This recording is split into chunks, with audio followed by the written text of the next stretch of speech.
Meu nome é Lohane Carter e tenho 66 anos. Ontem, um único som no meu telefone destruiu tudo o que eu achava que sabia sobre família. Era uma nota de voz da minha filha Jenna, destinada ao marido dela, Ethan, mas em vez de carinho ou risadas eu ouvi minha própria filha me chamando de peso que ela mal podia esperar para se livrar. Ela atrapalha, Ethan. A Brooke já explicou como podemos transferir a escritura sem ela perceber. Encontrei um lugar que custa 800 por mês, e o Saint Augustine pode recebê-la na próxima terça. Cada palavra foi uma facada. Minha única filha, a menina por quem eu sacrifiquei décadas, estava planejando me mandar para um lar contra a minha vontade e tomar minha casa como se eu fosse nada. Reproduzi a mensagem 3 vezes, com as mãos tremendo e o coração partido. No fim não dava para negar o que eu tinha ouvido. Aquela noite eu não fechei o olho nem um minuto. Ao amanhecer, vesti meu terno carmesim, juntei todos os papéis importantes que tinha e saí pela porta de casa. Eu não sentia medo, só tinha um plano que ela nunca veria chegando. Eu tinha só 19 anos quando me tornei mãe. O pai da Jenna desapareceu antes dela abrir os olhos, me deixando com nada além de um berço que eu mal podia pagar e a promessa de que minha filha nunca se sentiria indesejada. Aqueles anos foram longos e pesados. Limpei casas, escritórios e às vezes lavanderias até minhas mãos ficarem machucadas. Levei Jenna à escola e costurei vestidos à mão porque comprar novos era impossível. Lembro de uma manhã fria em que a chuva molhou o casaco dela e eu fiquei à luz de vela remendando as costuras para que ela pudesse usar de novo no dia seguinte. Cada dólar que eu ganhava foi para o futuro dela. Quando as colegas chegavam em carros brilhantes e uniformes impecáveis, Jenna ainda caminhava ao meu lado, mas com sapatos polidos até brilharem. E quando ela beijou minha bochecha e sussurrou obrigada, mãe. Você é a melhor do mundo, a dor nas minhas costas parecia não importar. Depois, quando veio a faculdade, o custo parecia impossível. 15 mil por ano era uma montanha, mas eu fiz empréstimos com a casa, vendi meu único anel e até penhorei a máquina de costura da minha mãe para que Jenna pudesse estudar em salas com ar-condicionado e perseguir oportunidades que eu nunca tive. Eu achei que todo aquele amor e sacrifício voltaria em gratidão. Pensei que minha entrega criaria um laço que nenhuma traição poderia tocar. Quando Jenna conheceu Ethan eu fiquei aliviada. Finalmente pensei que ela tinha encontrado alguém que a amava tanto quanto eu. Ele tinha um bom emprego na fábrica, se portava com confiança e nos primeiros dias a tratou com educação. O jantar do noivado parecia uma volta de vitória por cada sacrifício que eu fiz. No começo, nossos domingos juntos me davam alegria. Eles vinham para o almoço, riam das minhas histórias e agradeciam as refeições que eu preparava. Por um tempo, achei que tudo estava se ajeitando. Mas quando Ethan perdeu o emprego, começaram a surgir pedidos pequenos. Mãe, você pode nos ajudar com a hipoteca só este mês? Depois, estamos atrasados com a parcela do carro, pode emprestar mais um pouco? Eu mexia nas minhas economias toda vez, me convencendo de que era temporário. Aos poucos, as ligações ficaram mais curtas. Estou em uma reunião, mãe. Ligo depois. Estamos no mercado, podemos falar amanhã? O amanhã nunca chegava, eu deixava recados e eles não retornavam, eu ficava ao telefone como uma adolescente esperando atenção. O momento mais difícil foi quando fui a uma lanchonete sozinha depois que me convidaram para almoçar e percebi que haviam esquecido de avisar. Mexi no meu café, vi outras famílias rindo juntas e me perguntei exatamente quando a minha tinha desaparecido. Foi Jenna quem sugeriu a mudança. Mãe, nosso apartamento vai pintar. Vai ser só um mês. Assim a gente passa mais tempo junto, ela disse, e as palavras soaram doces. Eu quis acreditar, abri a porta pensando que talvez a intimidade voltasse, mas desde a primeira noite minha casa já não parecia minha. Ethan criticava tudo: o chuveiro tem pouca pressão, a TV é velha, a internet é lenta e cada queixa desgastava meu sentimento de lar. Jenna começou a mexer nos meus armários sem pedir. Mãe, esses pratos são tão velhos, vamos trocar ou essas roupas saíram de moda, você não precisa mais delas. Minhas coisas de décadas eram tratadas como entulho no caminho dela, até as contas viraram responsabilidade deles. Deixa eu cuidar das contas, mãe, você não devia se estressar na sua idade. No começo parecia cuidado, mas logo percebi que estavam revisando meus extratos e questionando cada saque. O que mais me inquietava eram as conversas baixas que terminavam assim que eu entrava no cômodo, sussurros na cozinha que viravam sorrisos forçados quando eu aparecia. Nada de importante, mãe. Jenna dizia, mas o olhar deles dizia o contrário e meu refúgio começou a virar um cenário para a peça de outra pessoa. pensei que já tinha me acostumado com os cochichos, as alfinetadas, o controle repentino da minha vida, mas nada me preparou para o que ouvi naquela nota de voz. A voz da Jenna estava mais fria do que eu jamais tinha ouvido. Ela fica no pé o tempo todo, faz muitas perguntas. Achei um lar por 800 por mês. A Brooke diz que a escritura pode ser transferida sem ela perceber. Depois ouvi a risada de Ethan ao fundo, como se fosse uma piada esperta, e Jenna completou coisas que me reviraram o estômago com os relatórios que já temos. Será fácil provar que ela está confusa. Quando ela estiver lá, Saint Augustine terá tutela. A casa será nossa. Pausa. E então a frase que me congelou: se acontecer algo lá, bem, pelo menos ainda vamos ter o seguro de vida. Parei de respirar. Minha filha, meu único filho, discutia não só me tirar de casa, mas as vantagens se eu morresse. Por um longo momento fiquei em silêncio com o telefone brilhando na mão até que o silêncio dentro de mim se rompeu e a dor virou algo mais afiado. Eu não deixaria que eles escrevessem o fim da minha história. Entrei no banco Willow Creek às 8 em ponto. A luz da manhã deixou o saguão comum e acolhedor, mas eu sentia que carregava uma acusação pelo piso. Nora Patel, a gerente da agência, me conhecia há anos, levantou-se, sorriu e perguntou como podia ajudar. Disse que precisava ver cada movimentação das minhas contas dos últimos 6 meses e que cancelassem todo acesso externo imediatamente. Nora me levou a uma sala silenciosa e abriu meu arquivo. O rosto dela mudou ao rolar as páginas. Senhora Carter, há autorizações aqui, disse apontando para uma carta escaneada. A assinatura parecia minha, mas a inclinação estava errada. Pedi para ver o original e, ao comparar, senti um frio. Era uma falsificação. Nora agiu com um profissionalismo que me acalmou. Cancelou todas as permissões de terceiros, colocou alerta de fraude e congelou transferências pendentes da minha aprovação. Abri uma conta nova enquanto ela observava e transferi minhas economias para lá. Mudamos todas as senhas e colocamos uma nota no meu arquivo. Nenhuma alteração sem minha voz verificada ou meu consentimento por escrito. Também mudei o beneficiário do meu seguro de vida. Senti que era simbólico e importante. Nomeei a Golden Hope Foundation, uma organização que ajuda idosos abandonados. Assim, se eles pensassem em lucrar comigo, o dinheiro iria para quem realmente precisa. Antes de sair, Nora me olhou e disse: guarde os originais, Senhora Carter. Escaneamentos ajudam, mas os originais são prova. Agradeci e saí do banco com as mãos menos trêmulas do que quando cheguei. Dei o primeiro passo concreto para proteger o que é meu. Meu próximo destino foi o cartório do condado onde minha sobrinha Brooke Parker trabalhava. Ela sempre ficava nervosa comigo, mas ultimamente as visitas pareciam ensaiadas, a pasta dela sempre cheia de papéis de rotina. Naquela manhã entrei sem avisar, com um gravador pequeno na bolsa. Bom dia, tia Lorraine, Brooke gaguejou, a voz mais aguda que o normal, tentando esconder os papéis na mesa. Sorri gentilmente. Não os esconda, querida. Eu vim justamente entender o que a Jenna pediu que você preparasse.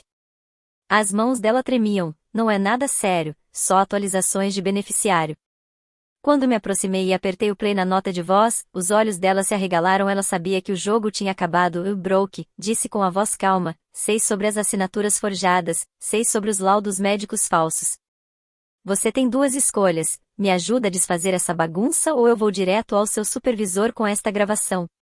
As lágrimas encheram os olhos dela. Eu não queria te machucar, tia Lorraine. Jenna disse que você não dava mais conta. Ela me prometeu 2.000 se eu ajudasse. Então aqui está sua chance de consertar, respondi. Reverta a papelada e me dê cópias de tudo que você mexeu. Por 2 horas Brooke trabalhou ao meu lado, desfazendo o rastro falso que ela criou. Quando saí carregava uma pasta cheia de documentos de prova, minha assinatura falsificada, notas médicas fabricadas e rascunhos de transferência de propriedade. Além da confissão sussurrada dela no meu gravador, não era mais minha palavra contra a deles, eu tinha provas. Ao meio-dia eu estava no escritório com painéis de carvalho do advogado Daniel Whitman, um homem que pesava cada palavra. Pus a pasta na mesa com as mãos firmes e expliquei tudo. A nota de voz, a carta bancária forjada, a confissão da Brooke. Quando terminei ele bateu pensativo nos papéis. Senhora Carter, o que trouxe é mais que suficiente. É um caso claro de fraude, falsificação e tentativa de apropriação ilegal. Podemos seguir com ações civis e criminais. Eu disse que não queria vingança por vingança, queria proteção, que Jenna e Ethan soubessem que há consequências e que minha independência fosse reconhecida. Daniel concordou e explicou o plano. Primeiro, entraríamos com uma petição de emergência para salvaguardar sua propriedade. Segundo, prepararíamos um processo civil por danos. Terceiro, Apresentaríamos queixa criminal nomeando os dois e a Brooke como co-conspiradores. Ele também marcou uma avaliação psicológica independente para a manhã seguinte, com um especialista geriátrico para confirmar minha plena capacidade. Os laudos falsos desmoronariam ao compararmos com o verdadeiro. Enquanto organizava os documentos, notei a precisão de cada passo, sem drama, apenas processo, lei e ordem, e pela primeira vez em meses senti que o chão sob meus pés era firme. Antes de eu sair, Daniel disse: Senhora Carter, vamos cronometrar isso com cuidado. Amanhã de manhã vou à sua casa com oficiais e um tabelião para apresentar as provas pessoalmente. Eles não vão conseguir negar o que fizeram. Saí do escritório sabendo que a tempestade vinha, mas agora ela seria nos meus termos. Na manhã seguinte chegou clara e calma, mas meu peito carregava o peso da tormenta. Jenna e Ita estavam na minha sala tomando café como se pertencessem ali. Eu tinha deixado apenas um bilhete curto na mesa no dia anterior. Eles disseram que iam sair para resolver umas coisas e voltavam mais tarde, não desconfiaram de nada. Às 10 horas em ponto a campainha tocou e eu me levantei antes que pudessem reagir. Na minha varanda estavam o advogado Daniel Whitman, 2 policiais de uniforme e um tabelião com uma maleta de couro. O sorriso da minha filha caiu quando eles entraram. Mãe, o que está acontecendo? Jenna perguntou, a voz frágil. Eu sinalizei para todos se sentarem. Hora de falarmos com honestidade, disse, com voz mais firme do que eles já tinham ouvido. Daniel abriu a pasta e mostrou a primeira folha. Aqui está a carta de autorização que sua filha entregou ao banco. E aqui está a assinatura real da senhora Carter. Coladas lado a lado, a falsificação era óbvia. Jenna começou a falar, mas eu a mandei calar. A mais. Apertei play no meu telefone e a sala encheu da própria voz dela. Ela atrapalha, Ethan. A Brooke já explicou como transferir a escritura. Jenna tentou pegar o telefone, mas um dos policiais ficou entre nós. Sente-se, mãe. Ethan tremia e murmurou que era uma armadilha. Daniel manteve a calma. Também temos uma declaração assinada da Brooke Parker admitindo que falsificou documentos sob sua direção.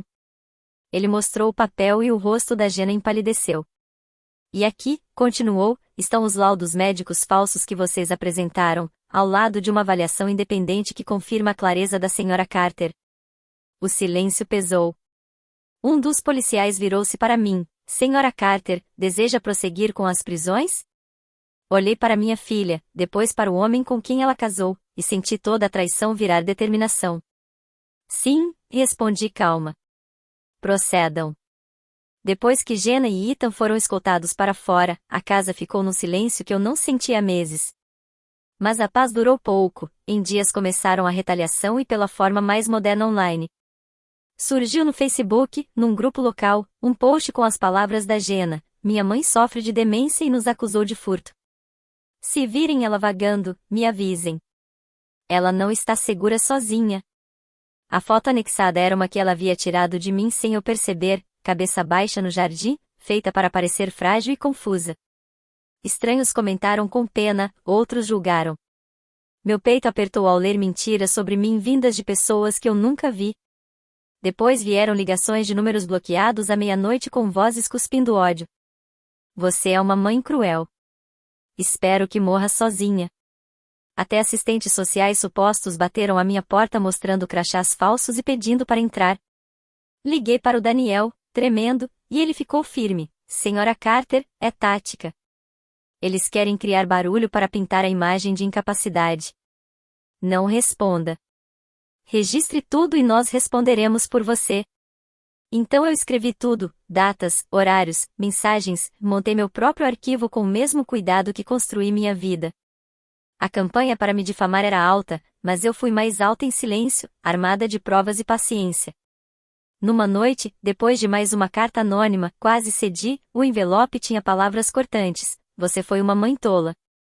Criou uma filha que te despreza. Ninguém vai sentir sua falta. Sentei no chão da cozinha, no mesmo lugar onde ouvi a nota de voz da Jenna pela primeira vez, e chorei. Talvez eles estivessem certos.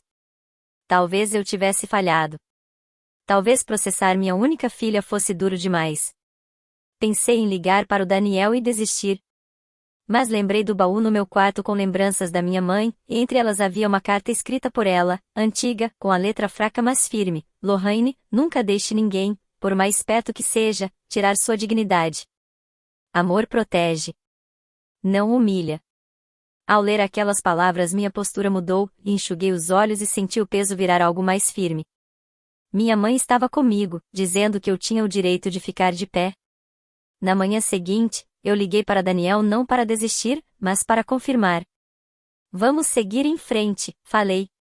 Não vamos parar aqui. Uma semana depois, Daniel me ligou com notícias. Jenna e Ethan querem evitar o julgamento.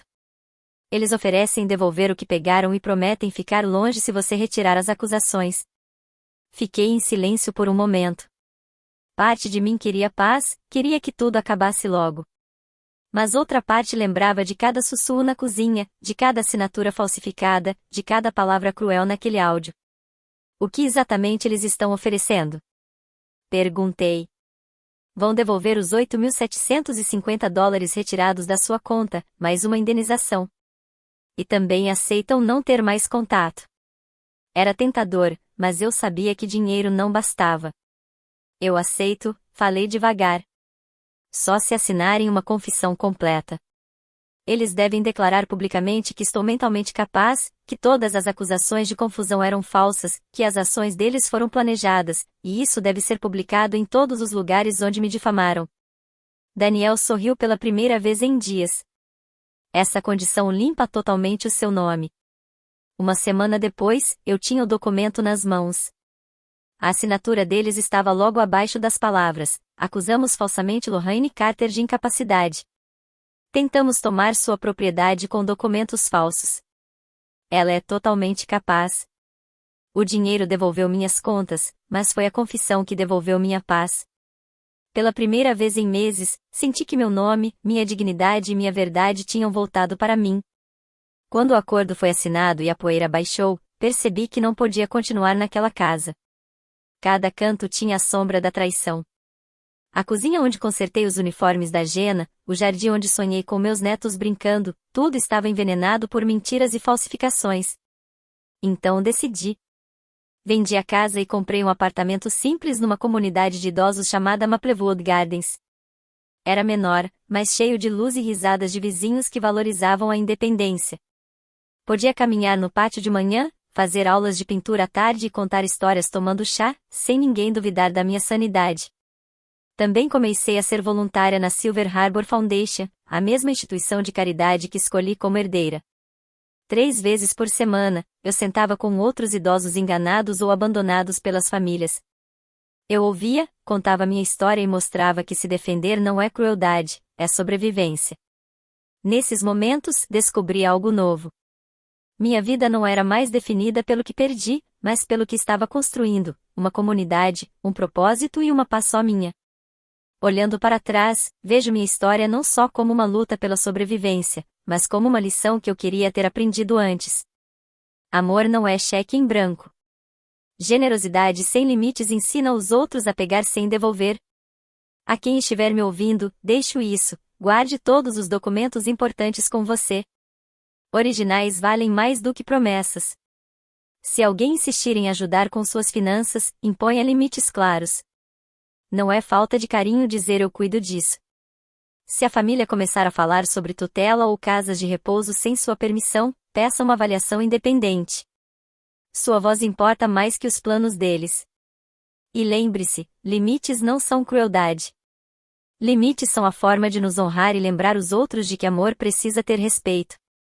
Amor de verdade protege, não humilha. Amor de verdade levanta, não tira nada de você. Eu não escolhi vingança. Escolhi o autorrespeito. Escolhi deixar a verdade falar mais alto que os cochichos e deixar as consequências caírem onde deviam. Se minha história chega até você hoje, espero que lembre, nunca é tarde para defender sua dignidade. Seja aos 66 ou aos 26 anos, sua voz importa e seus limites merecem ser mantidos. Se essa história tocou você, compartilhe, curta e me diga nos comentários de qual cidade você está ouvindo. Sua coragem pode iluminar o caminho de outra pessoa.